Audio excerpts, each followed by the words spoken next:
T20 nak pergi haji tanpa perlu tunggu giliran, tuan-puan boleh simpan serendah 200 saja dalam akaun emas Gap. 200 tu tukar jadi gram emas dalam tempoh 10 tahun dengan purata kenaikan emas 10% setahun. Tuan-puan akan ada emas bernilai 40,000, iaitu dalam 60 gram emas. Pasti akan cukup tuan-puan untuk pergi haji. Tahun 2026 ni kos untuk pergi haji hanyalah 55 gram emas. 10 tahun yang lalu perlukan 60 lebih gram emas, tapi tahun 2026 ni hanya 55 gram emas saja.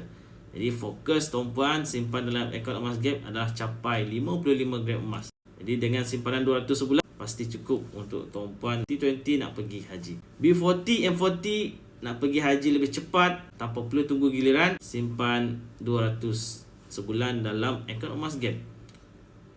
Kalau tuan-puan nak mula simpan emas, tengok video 5 langkah untuk mulakan simpanan emas. Jangan tunggu lagi untuk capai impian tuan-puan untuk pergi haji. Jangan follow dan komen untuk lebih banyak ilmu kewangan dan emas.